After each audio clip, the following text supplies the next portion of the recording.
In silent bounds, bordering the mortal's plain, coursing a wide expanse of brilliant peace. Nahat, the heavenly sage from paradise, came chanting through the large and lustrous air.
the first time.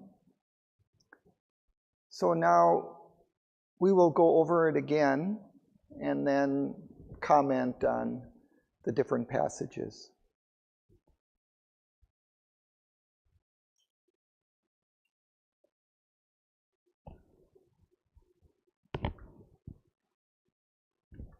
I could perhaps just put it into a little context.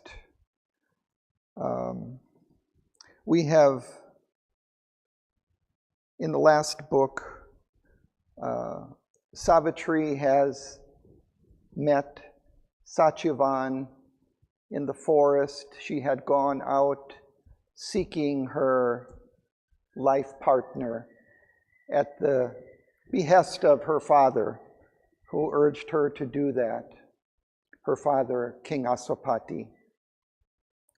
So Savitri had gone out, she searched throughout the lands and encountered Satyavan on the edge of the forest, and they met and immediately fell in love and married there on the spot.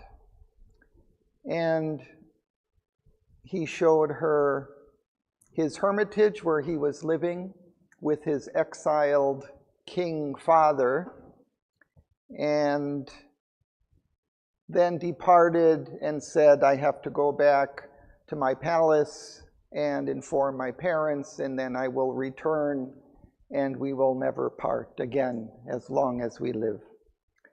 So she goes back to the palace, and when she arrives, Narad, the heavenly sage, is visiting. And this takes place in the canto we're about to read. And he informs something about her fate that is to come. So that's where we are. This book, Book 6, consists of 2 cantos. This first one called The Word of Fate. And this canto more or less follows the line of the story of Satyavan, or of Savitri and Satyavan in the Mahabharata, although it deviates from that story to some extent. So, for example, Savitri's mother is only mentioned by name in the original legend in the Mahabharata, but here she assumes a much important role because she questions Narad, the heavenly sage, about the fate that he reveals.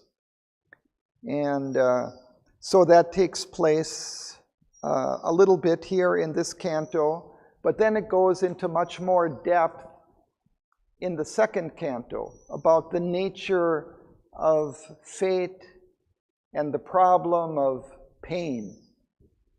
So that is also the name of the canto, The Way of Fate and the Problem of Pain, Canto 2 of this book. So this is a part that Sri Aurobindo adds to the original legend. This question about fate and what it is and the problem of pain, all of that is not addressed in the original legend, but Sri Aurobindo adds this book. And this was the last canto that Sri Aurobindo was working on when he left his body. So he completed this canto and then put down his work on Savitri. So it's a very important canto in the story because it deals with the fundamental problem of human life and its difficulties and why it is as it is and how this can be reconciled with a God that is overseeing things. So we are a little bit introduced to some of these issues in the canto that we're reading, but just briefly in introducing it. So here we get more of the story, Savitri returning to the palace, meeting again her parents, explaining that she has found her mate, and then Narad reveals something about her fate. So let's begin reading. So do you want to start, or where are we? Well, why don't we start here? Padma, would you like to read? Which page? So we're at page 415. Page 415 from the start of the canto. And I'll tell you when to stop. Okay. The word of fate in silent bounds bordering the mortal's plain, crossing a wide expanse of brilliant pace, Narad, the heavenly sage from paradise, came chanting through the large and lustrous air. Attracted by the golden summer earth that lay beneath him like a glowing bowl, tilted upon a table of the gods, turning as if moved round by an unseen hand to catch the warmth and blaze of a small sun, he passed from the immortal's happy paths to a world of toil and quest and grief and hope, to these rooms of the seesaw game of death with life. Across an intangible border of soul space, he passed from mind into material things. Amid the inventions of the inconscient self and the workings of a blind somnambulist force. Thank you. Let's pause there.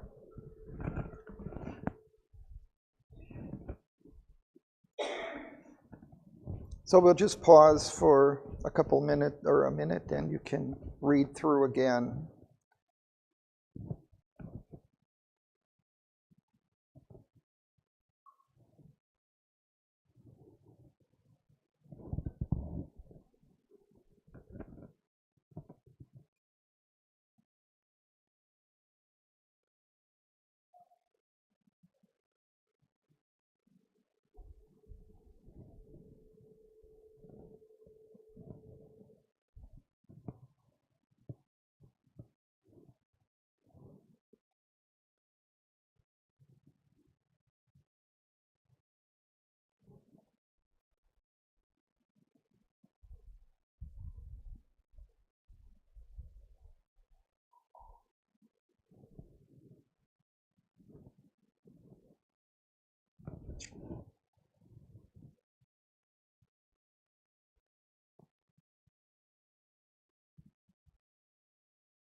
So this first segment describes Narad. Narad is a sage who is something of a demigod. He has 1 foot in heaven and 1 foot on earth. And he brings that knowledge of the divine to the earth and is able to reveal things that otherwise human beings would not know. He has a vision of the future and of the past and can see all things. So here it describes him sort of descending from his plane of divine consciousness down to the earth, and in order to interact with King Aswapati and his wife. So as he descends from his heavenly plane, he came chanting through the large and lustrous air.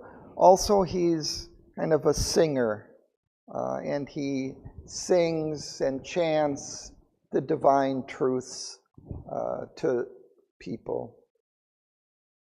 As he descends, he sees the earth below him that lay beneath him like a glowing bowl tilted upon a table of the gods, turning as if moved round by an unseen hand to catch the warmth and blaze of a small sun.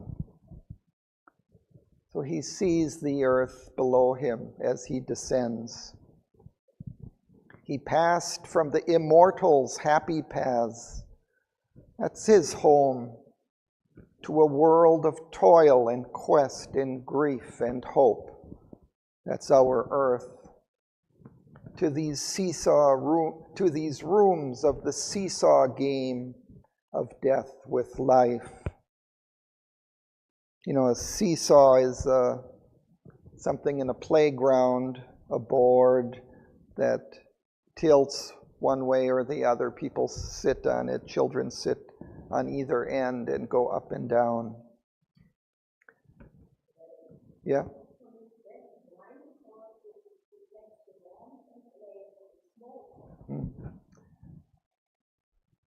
Yeah, I think he puts it into perspective that this is just one small sun in the vast universe of many, many stars, no?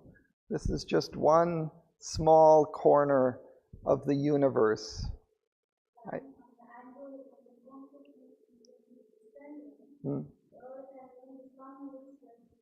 Yeah. His consciousness is so vast that this also seems small.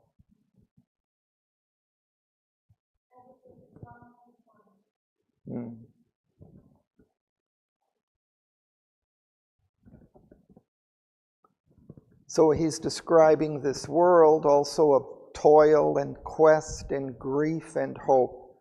These dualities of life here. But this world is a world of toil, of hard labor and work and effort and quest, a searching for something more. And these rooms of the seesaw game of life with death. Here in our existence, there's this constant game of going back and forth between life and death through many lives. He passed from mind, and here mind is with a capital M, perhaps a divine mind, into material things. This world is a material, physical world. Amid the inventions of the inconscient self, this world has arisen out of the inconscient, a material force that has no consciousness in matter, no consciousness on its surface at least. Perhaps deep within it, it contains a consciousness. So this inconscient force still carries out infallibly the works of nature, but it is not aware of what it's doing as it does it.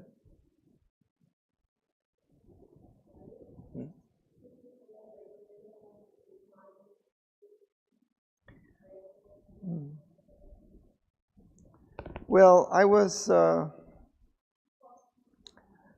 speaking of, or I just had a talk on Friday here, and I talked about ideal mind. So Sri Aurobindo uses this term ideal mind in another canto. And it's basically a plane of divine consciousness, kind of intervening between supermind and the lower levels of mind. The overmind in Sri Aurobindo's philosophy. And the overmind is the plane of the gods. And the gods are like emanations of the divine, but behind each different emanation, that full divine is there. Okay, so it kind of, these are different, in a way, personalities of the divine. And so perhaps he's coming from that plane, that ideal mind. Yeah, it's a kind of a borderline region between the lower hemisphere and the upper hemisphere, the divine hemisphere and the undivine hemisphere. And Narad is kind of also one who goes between. You know, he can travel between the divine consciousness and the human consciousness.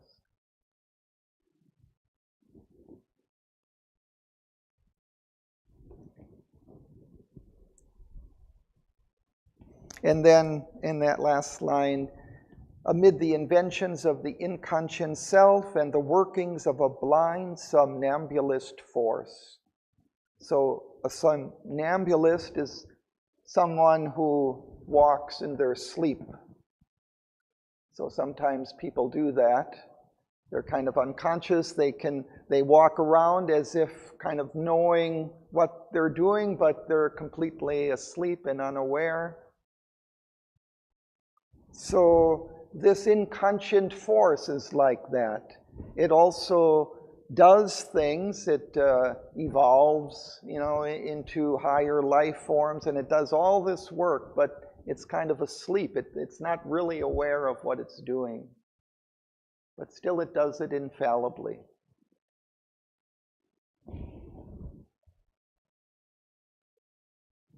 So we'll continue.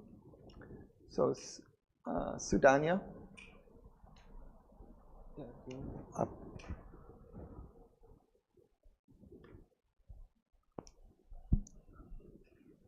Below him, circling borne the myriad suns, he bore the ripple of the etheric sea.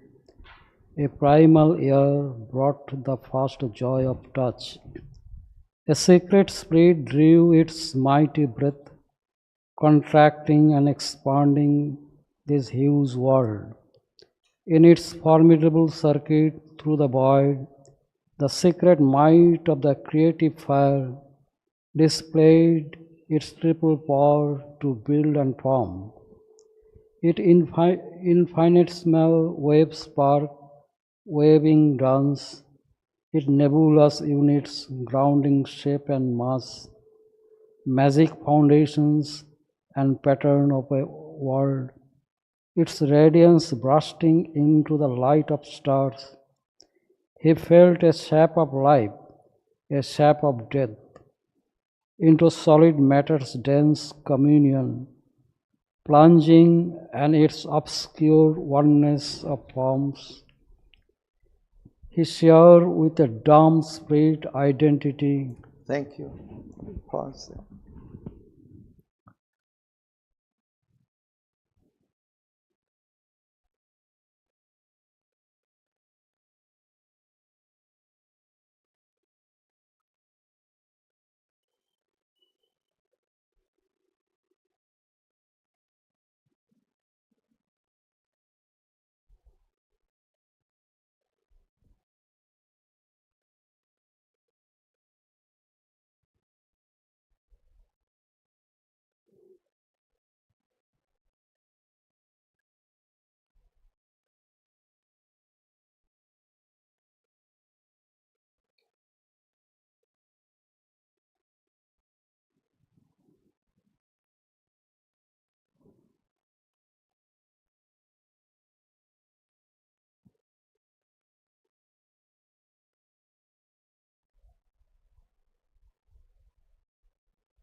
Here, Sri Aurobindo brings something of the ancient science of the elements together with the more modern theories of the universe and of matter.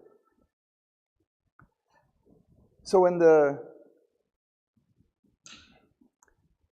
original or the early traditions, the universe was composed of fire, air, earth and water, and ether. So here we have these described. So he bore the ripples of the etheric sea. So this is the element of ether. And then a primal air brought the first touch, the first joy of touch. And then we see something again of the modern theory of this contracting and expanding universe. And then he speaks of the secret might of the creative fire that displayed its triple power to build and form. So he speaks of this fire as the creator building form. And then he speaks of the infinitesimal wave sparks weaving dance. He talks of the atomic structure, its nebulous units, grounding shape and mass. The units of the atom are somewhat nebulous because they have this this character of being either a wave or a particle, and it never quite certain which way it will appear. So this is the magic foundation and pattern of the world. So he speaks of its radiance bursting into the light of stars. And then he felt a sap of life, a sap of death. And perhaps this represents kind of the water element, this life force moving in the plants, perhaps in the body of animals, the blood circulating. And then we have solid matter. Into solid matter's dense communion plunging and its obscure oneness of forms. He shared with a dumb spirit identity. He identifies with the spirit of matter.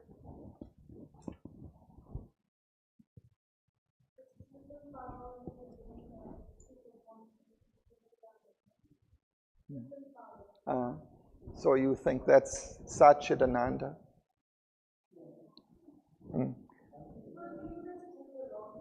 Yeah, I mean, triple, there are many different trinities of things.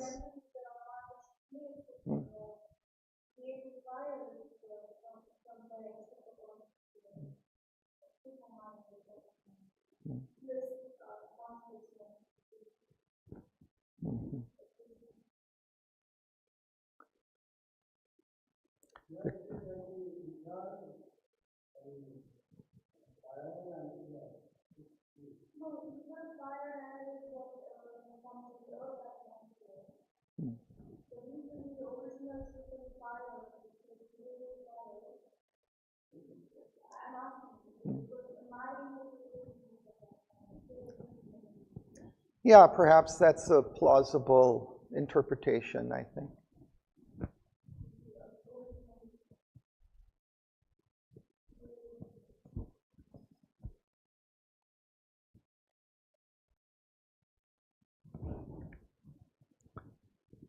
Okay, so let's continue. Would you like to? He beheld the cosmic being at his task. His eyes measured the spaces, gauged the depths. His inner gaze the movements of the soul. He saw the eternal labor of the gods, and looked upon the life of beasts and men. A change now fell upon the singer's mood. A rapture and a pathos moved his voice. He sang no more of light that never wanes, and oneness and pure everlasting bliss. He sang no more the deathless heart of love. His chant was a hymn of ignorance and fate. He sang the name of Vishnu and the birth and joy and passion of the mystic world, and how the stars were made and life began, and the mute regions stir with the throb of a soul. Thank you.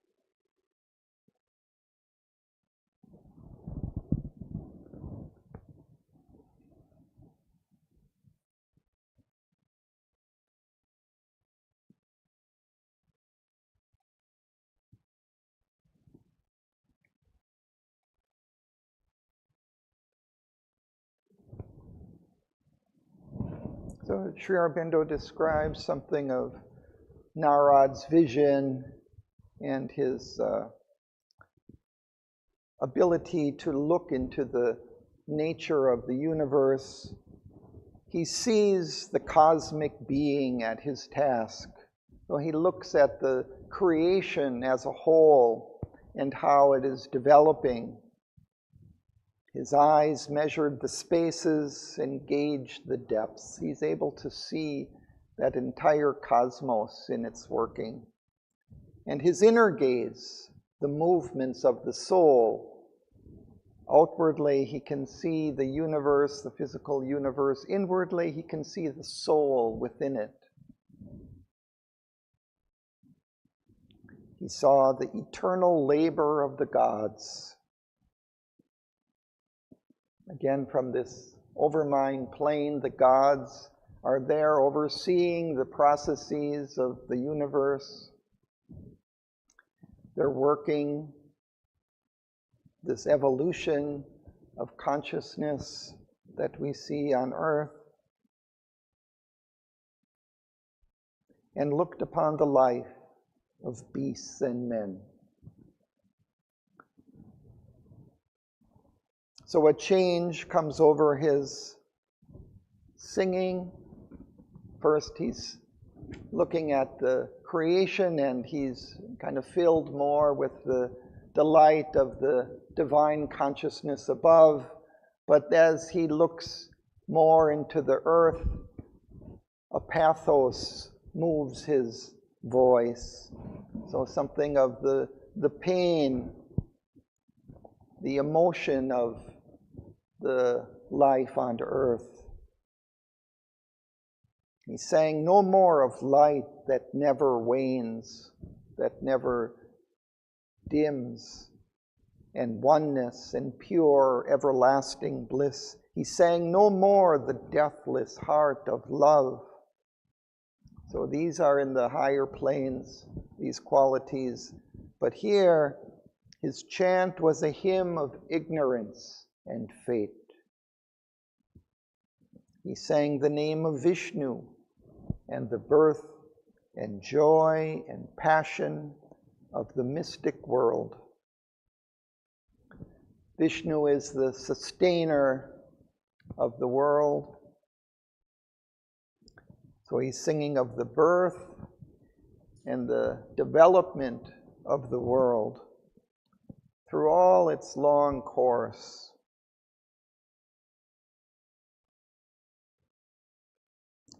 How the stars were made and life began, and the mute regions stirred with the throb of a soul. The mute regions of space, of matter, extended throughout the universe begin to throb with the soul, with life entering into them.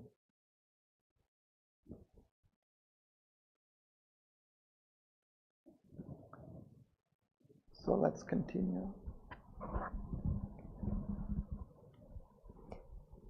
He sang the inconscient and its secret self, its power omnipotent, knowing not what it does, all shaping without will or thought or sense, its blind, unerring, occult mystery, and darkness yearning towards the eternal light, and love that broods within the dim abyss and waits the answer of the human heart, and death that climbs to immortality. He sang of the truth that cries from night's blind deeps, and the mother wisdom hid in nature's breast, and the idea that through her dumbness works, and the miracle of her transforming hands, of life that slumbers in the stone and sun, and mind subliminal in mindless life, and the consciousness that wakes in beasts and men. He sang of the glory and marvel still to be born, of Godhead throwing off at last its veil, of bodies made divine and life made bliss, immortal sweetness clasping immortal might, heart sensing heart, thought looking straight at thought, and the delight when every barrier falls, and the transfiguration and the ecstasy. Thank you.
It's a remarkable short passage that seems to encapsulate the whole evolution, the whole development of creation, beginning with the inconscient, its power omnipotent, all-powerful, not knowing what it does. That's the nature of the inconscient force that is at the base of this world, accomplishing miracles, but unconsciously or seemingly unconsciously. All shaping without will or thought or sense. Its blind, unerring, occult mystery, without mistake, a mysterious process. And darkness yearning towards the eternal light, and love that broods within the dim abyss.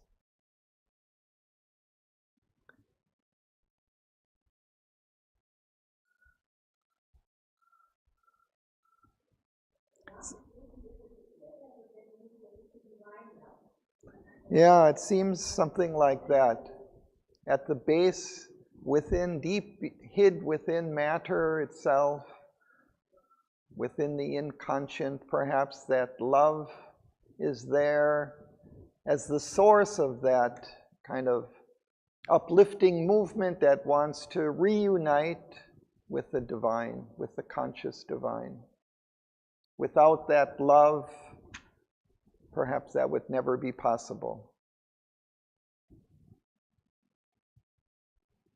That love that waits the answer of the human heart, and death that climbs to immortality.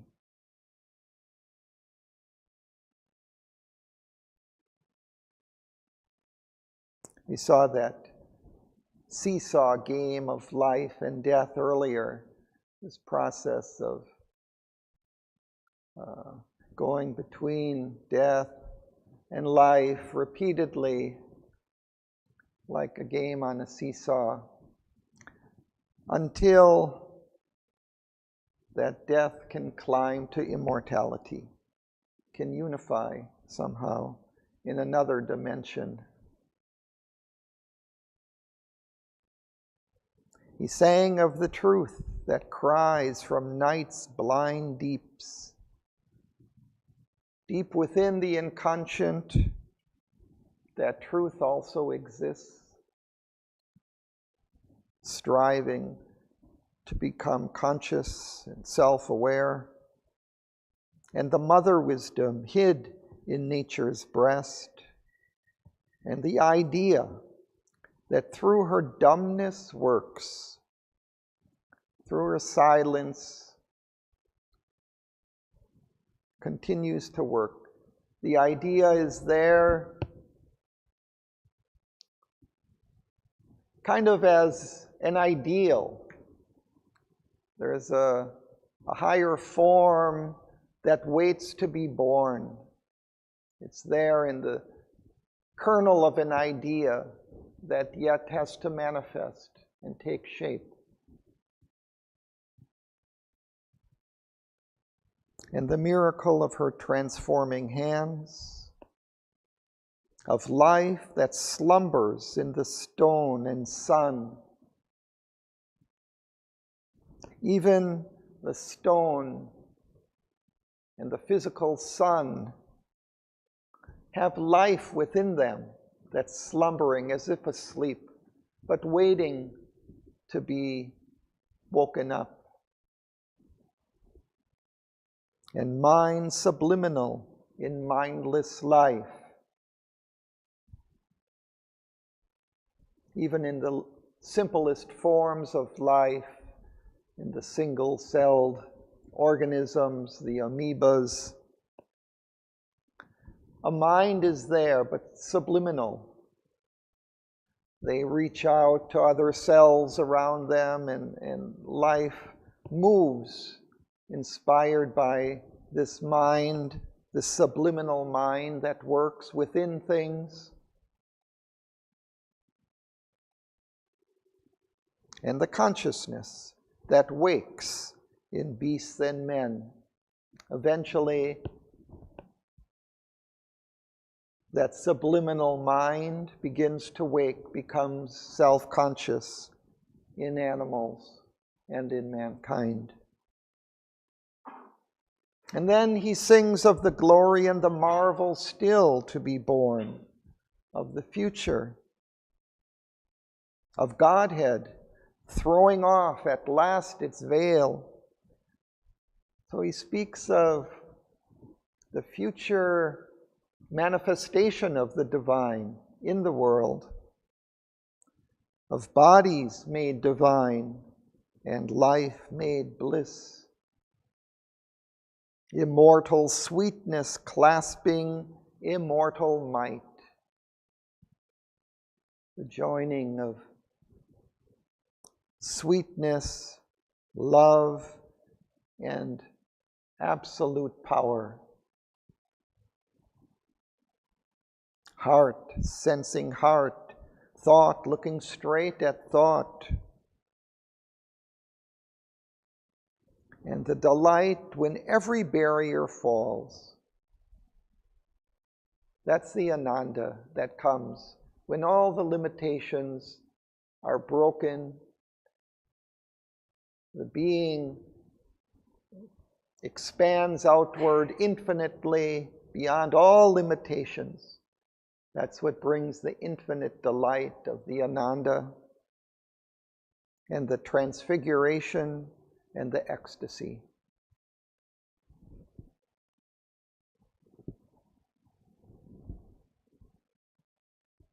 Okay, we go to the next person.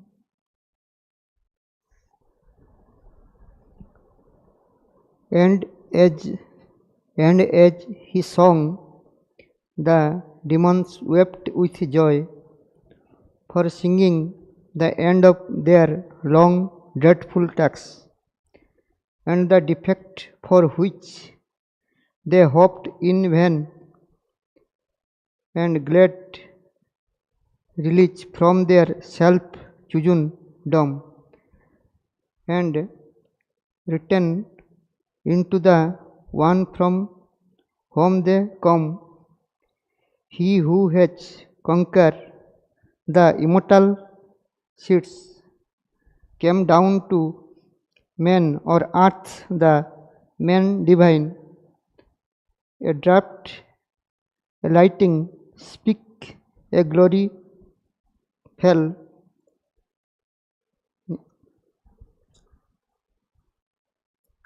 nearing until the rapt eye of Seth looked out from luminous could and strangely harmed.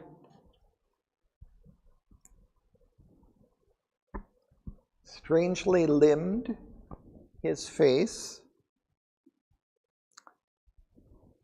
You would like to continue or no? No. Okay, I'll just finish the passage.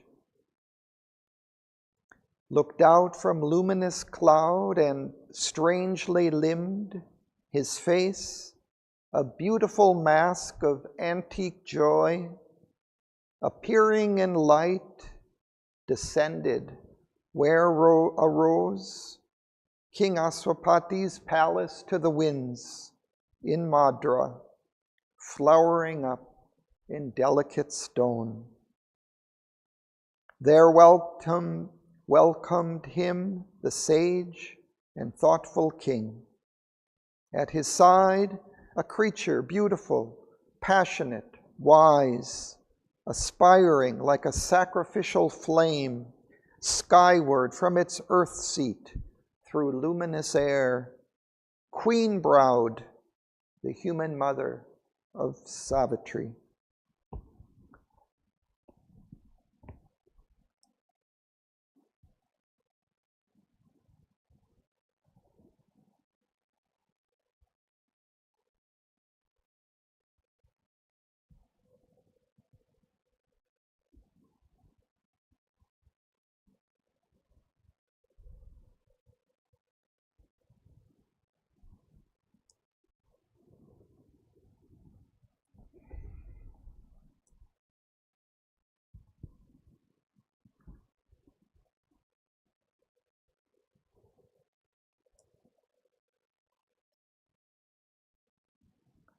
So this is quite beautiful.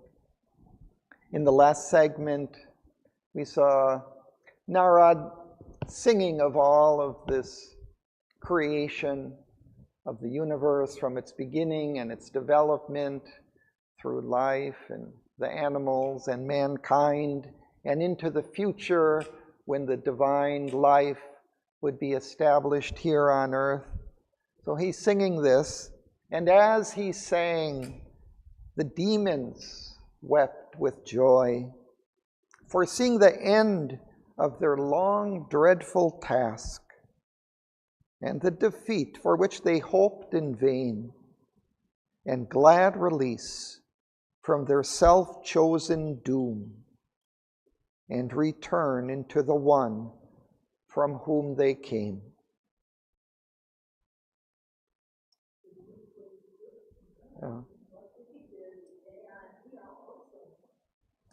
So it suggests also that the demons also have come from the divine, from the one, have chosen to play this particular role of darkness and evil and all of these things, ignorance and suffering and all these qualities of life in the world, they came from the divine consciousness and played that particular role that also was necessary for the development in the divine scheme of things.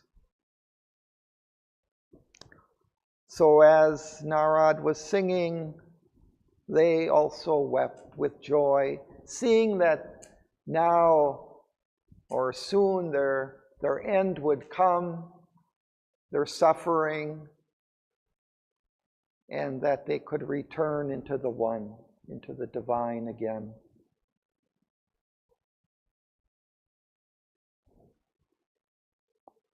And then it returns to Narad. He who has conquered the immortal seats came down to men on earth, the man divine.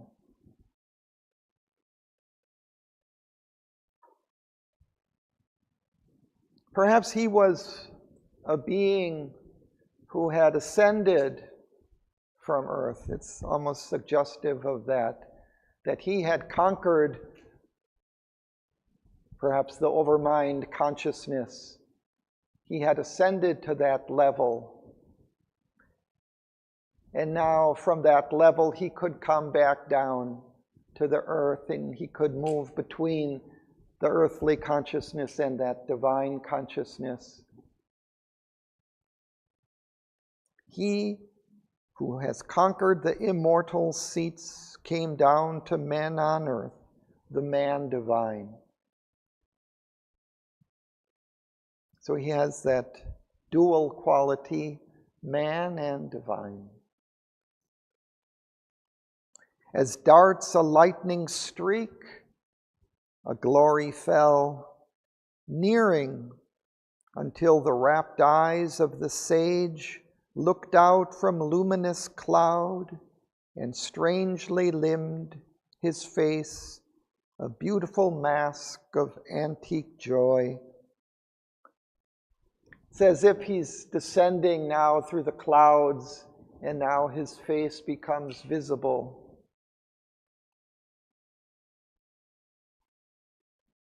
Appearing in light, descended where arose King Aswapati's palace to the winds.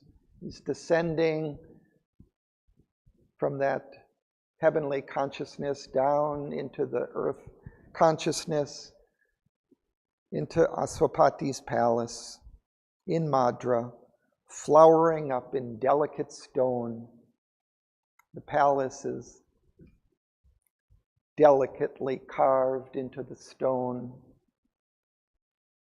There welcomed him the sage and thoughtful king, King Aswapati, and at his side a creature beautiful, passionate, wise, aspiring like a sacrificial flame, skyward from its earth seat through luminous air, queen-browed, the human mother of Savitri.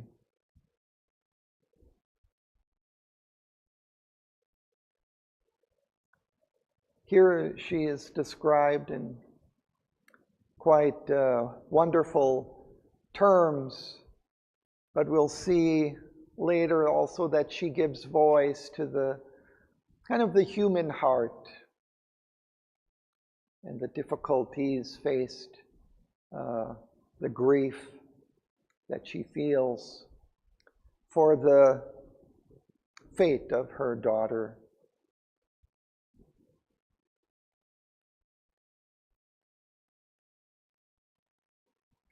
So we'll continue.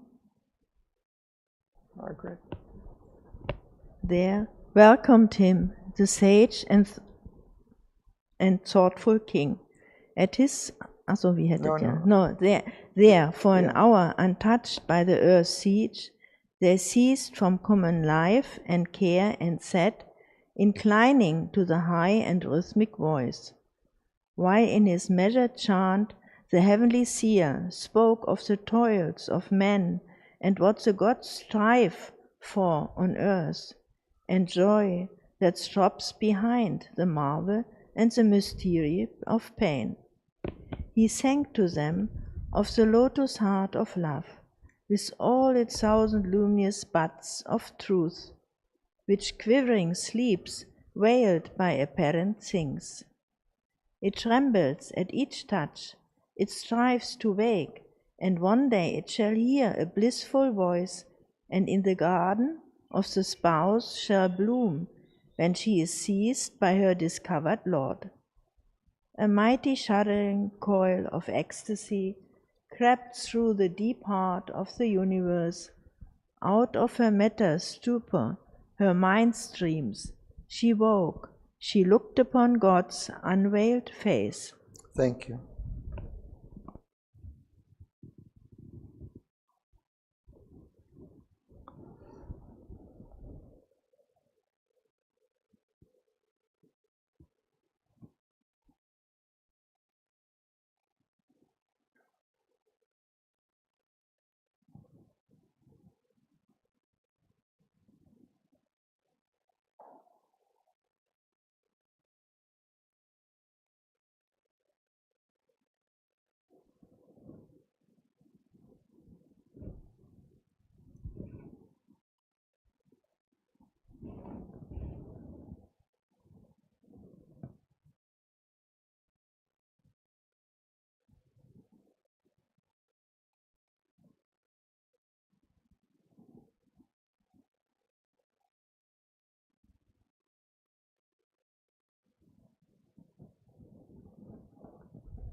So King Aswapati and the Queen are there with Narad, listening to his high and rhythmic voice, his chanting. And Narad, in his measured chant, spoke of the toils of men and what the gods strive for on earth, and joy that throbs behind the marvel and the mystery of pain.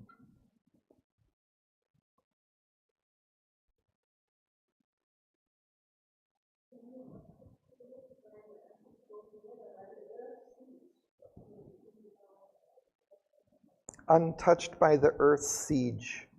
Yeah, for this time they're listening to Narad chanting, singing of the nature of existence, of the heavens and of earth. And they're untouched by the earth's siege, by the troubles, the difficulties of their life.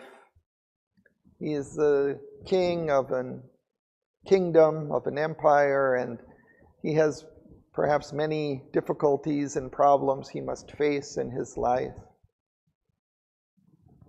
So they put that aside for the time being to listen to Narad. They ceased from common life and care. So they put aside those things, listening to Narad. But it's interesting when he speaks of what the gods strive for on earth. So something is being done here on earth. It's not just a meaningless toil, but it's a work that the gods are carrying out for a purpose. And there is a joy that throbs behind the marvel and the mystery of pain. The difficulties of life, the pain and suffering that we face also have a purpose, and they're working out a joy that is behind them. In the dualities of our world, in the ignorance, there can't just be a absolute joy or peace that's everlasting. It's being worked out through the dualities of joy and suffering. When the consciousness becomes whole again, becomes one with the divine, then it can experience that absolute ananda. But until that time, while we live in the divided consciousness of the mind, of the lower mind and the life, that's not possible. But it's working out this higher joy through time, through evolution.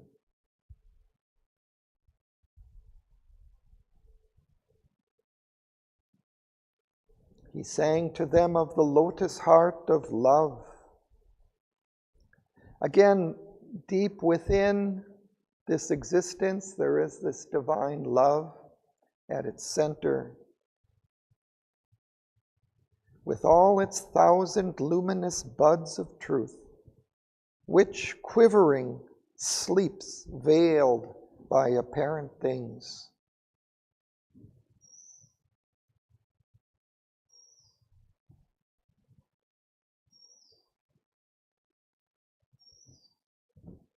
It trembles at each touch.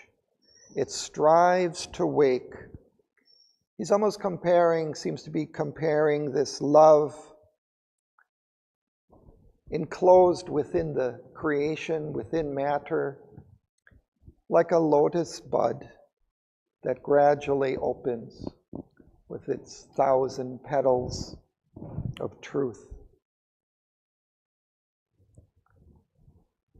The shocks of life gradually open that lotus bud so that it can bloom. It trembles at each touch. It strives to wake, and one day it shall hear a blissful voice, and in the garden of the spouse shall bloom when she is seized by her discovered Lord.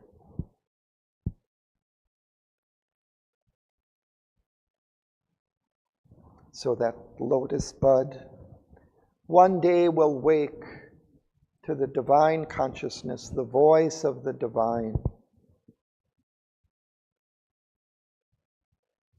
And in its garden of the spouse of the Lord, the nature, the world, it will bloom, open up here within nature, within this physical world, and be seized by her discovered Lord. A mighty shuddering coil of ecstasy crept through the deep heart of the universe. Out of her matter's stupor, her mind's dreams, she woke. She looked upon God's unveiled face.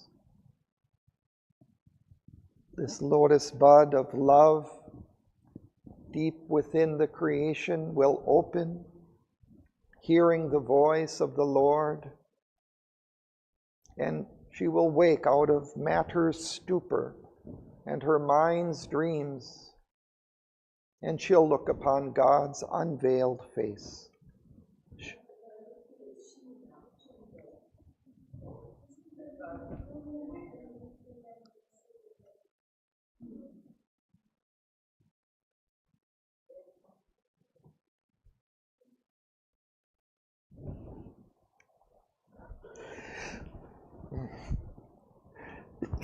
Excuse me.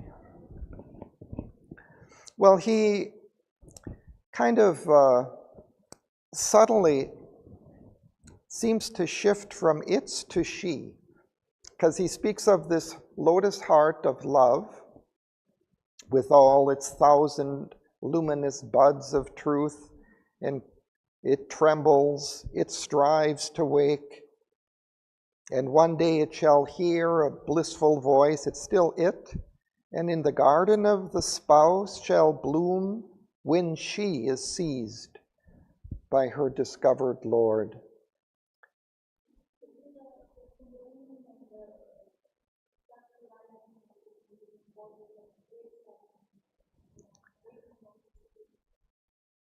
So, yeah, okay, the Kundalini, but here the spouse, no? Because he refers to the spouse, but,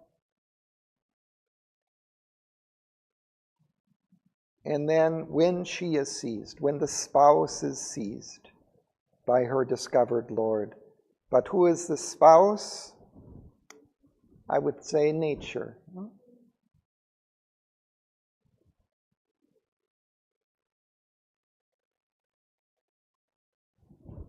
Or Shakti, you say. Shiva, Shakti.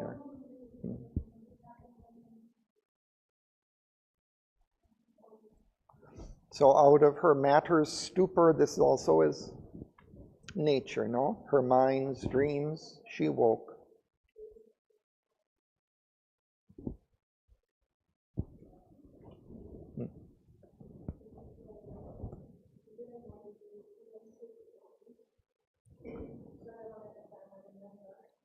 I'm sorry.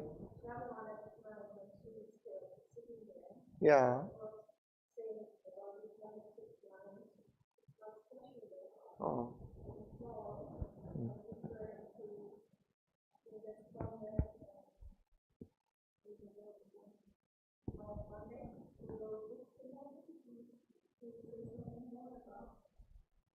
Oh, I read something about this in Shraddhavan's commentary. Are you referring to Deshpande's book? So apparently, yeah, he had written a book, she said something 450 pages, and it's kind of about this encounter with Narad. So I haven't read the book, so I'm not sure. I can't really comment on it. But he has focused on this particular segment of Savitri and written a book, Deshpande.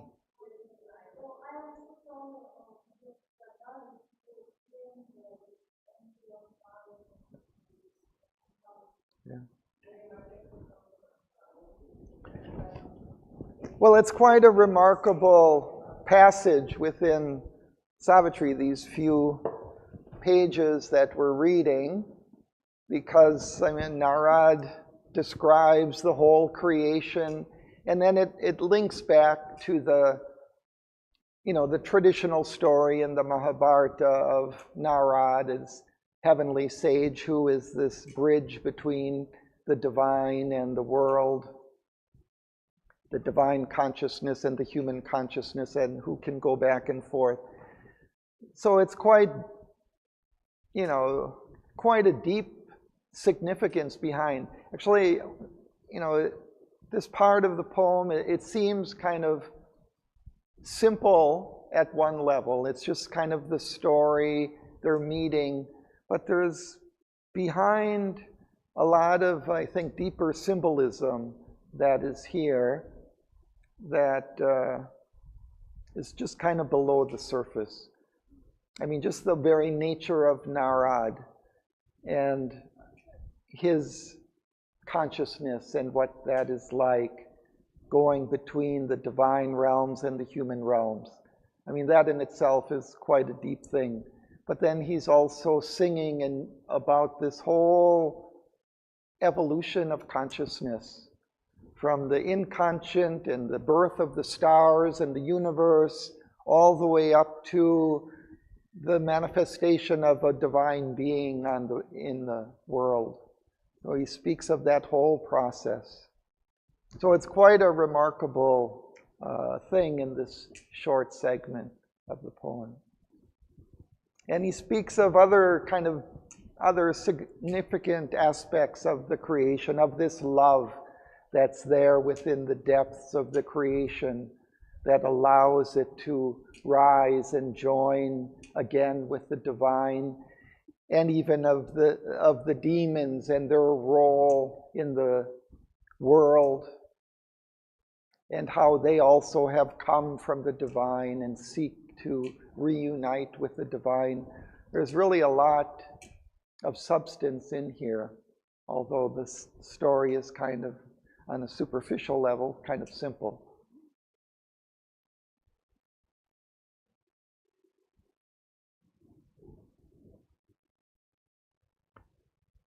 But we'd have to see. You have to look into Deshpande's book to see what he has discovered.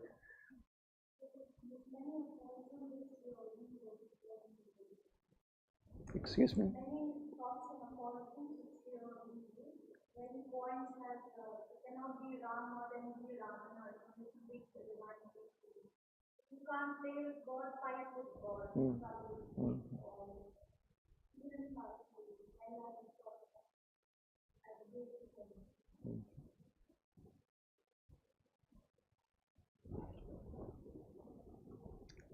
So, shall we continue?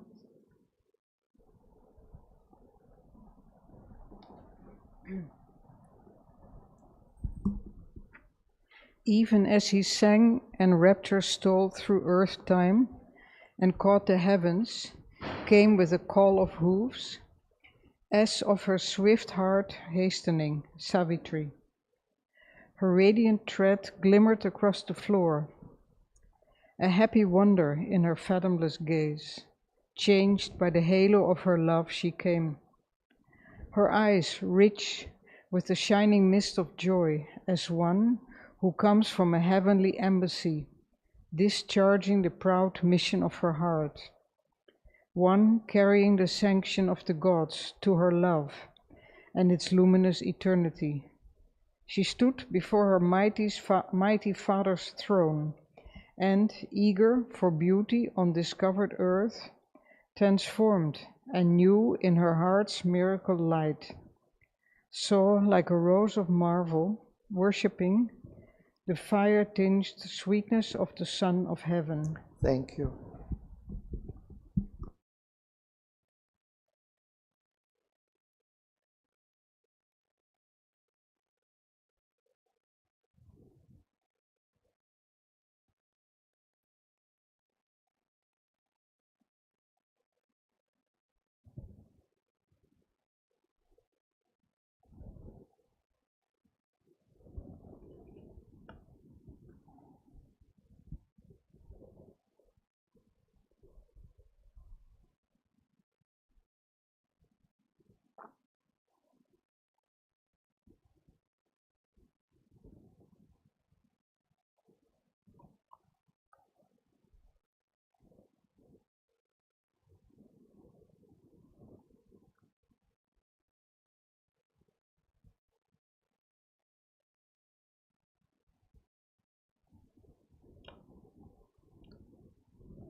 This first sentence, these 4 lines, are so beautiful and encapsulate something of the action here. First, Narad singing as he sang, and rapture stole through earth time. The delight of his singing is traveling through earth time and catching the heavens. Came with a call of hooves.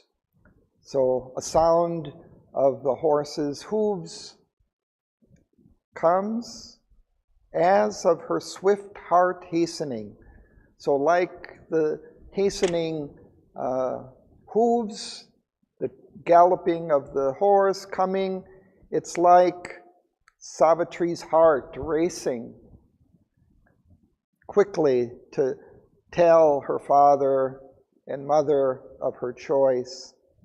So came with a call of hooves, as of her swift heart hastening, Savitri. Her radiant tread glimmered across the floor. This last line, she dismounts from her horse and quickly runs up to the throne of the king and queen. And then a happy wonder, he describes her, how she looks, a happy wonder in her fathomless gaze, in her eyes, her deep look, changed by the halo of her love she came, her eyes rich with a shining mist of joy, as one who comes from a heavenly embassy. So it's like An embassy is what, like a station of a country in another country, right? So she's discharging some message from where she has come from. She's discharging that message to her father and mother, discharging the proud mission of her heart, one carrying the sanction of the gods. That message that she is to deliver carries the sanction of the gods, their permission, their authority, to her love and its luminous eternity. So she's going to speak of her love for Satyavan. She stood before her mighty father's throne and, eager for beauty on discovered earth, transformed and new in her heart's miracle light. I mean, everything about her is transformed now by her love, her finding this love of Satyavan. She saw like a rose of marvel, worshiping the fire-tinged sweetness of the Son of Heaven.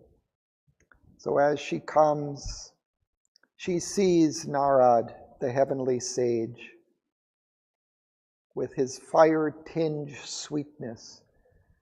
He has this beautiful old face, but full of sweetness and love, but also of fire. He has this intensity about him as well.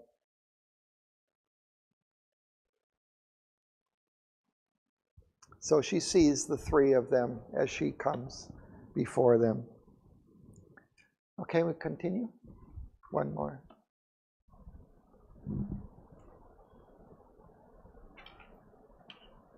Jean?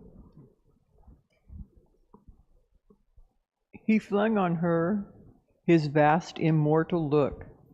His inner gaze surrounded her with its light, and raining back knowledge from his immortal lips, he cried to her, "Who is this who comes, the bride, the flame-born, the round and illumined head, pouring their lights, her hymeneal pomps, move flashing about her? From what green glimmer of glades, retreating into dewy silences, or half-seen verge of waters moon-betrayed, brings thou this glory of enchanted eyes? Earth, its gold-hued expanses, the shadowy hills that cowl their dreaming phantom heads in night, and, guarded in a cloistral joy of woods, screen banks sink down into felicity, seized by the curved, incessant yearning hands and ripple passion of the ungazing stream. Amid cool-lipped murmurs of its pure embrace, they lose their souls on the beds of trembling reeds." Thank you.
So Narad gazes at her. He flung on her his vast immortal look.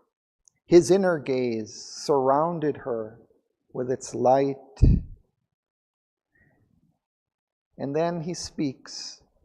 But he speaks raining back knowledge from his immortal lips.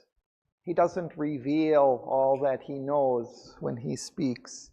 He cried to her, "Who is this that comes?" The bride. So he's asking, but of course he already knows. The flame-born, and round her illumined head, pouring their lights, her hymeneal pomps move flashing about her. So her head is luminous, as if with a halo around her. And then this word hymeneal refers to marriage.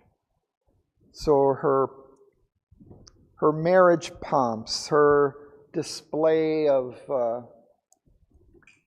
this marriage quality or light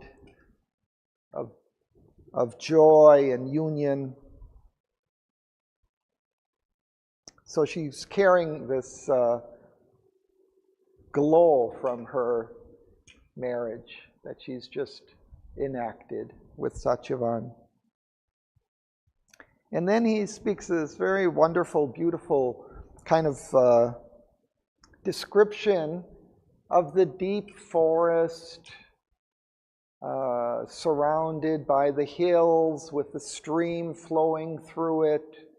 Very quiet, cloistered, enclosed, silent.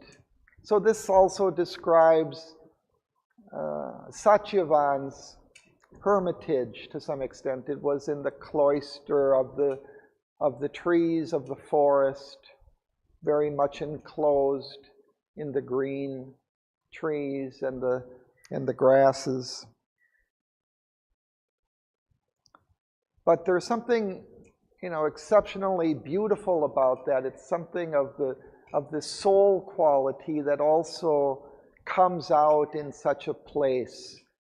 If one goes deep into the woods and hears this melody of the stream enclosed within the forest, there's some kind of magical quality about that in which the soul is, expressed by that, but also uplifted by that in the human being.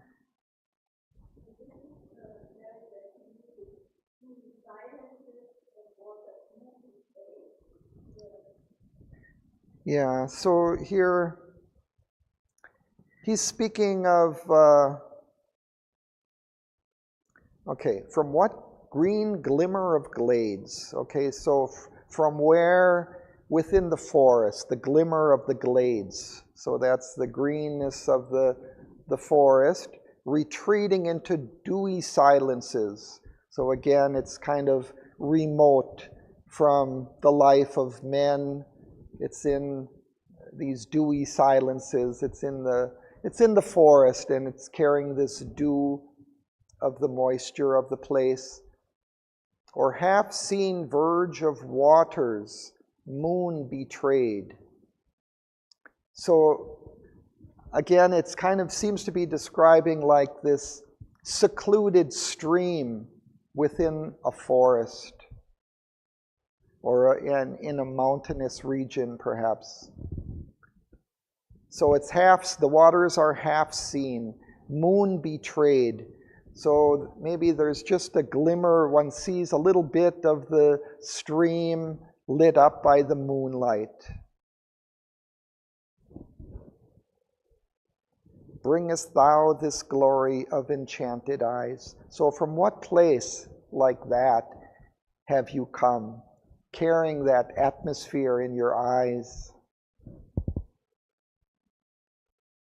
And then he further describes that earth has gold-hued expanses, shadowy hills that cowl, that enclose, that cover their dreaming phantom heads in night, and guarded in a cloistral joy of woods, screened banks sink down into felicity.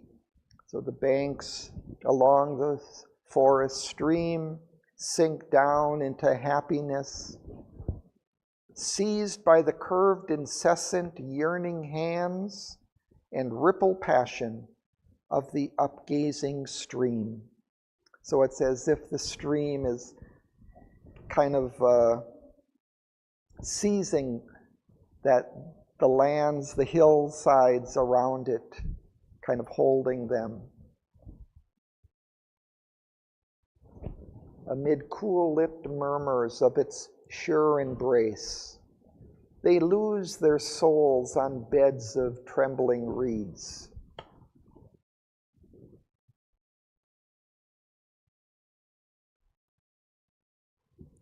It's kind of just, it's beautiful nature poetry, but it's kind of filled with this kind of spiritual, soul-filled delight of this mountain stream in the forest. It's always asking, where have you come from? But he sees these kind of vibrations in her. So I think we'll stop there for now. Continue next time.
rapture stole through earth time and caught the heavens, came with a call of hooves, as of her swift heart hastening, Savitri. Her radiant tread glimmered across the floor. She stood before her mighty father's throne. He flung on her his vast, immortal look. His inner gaze surrounded her with its light.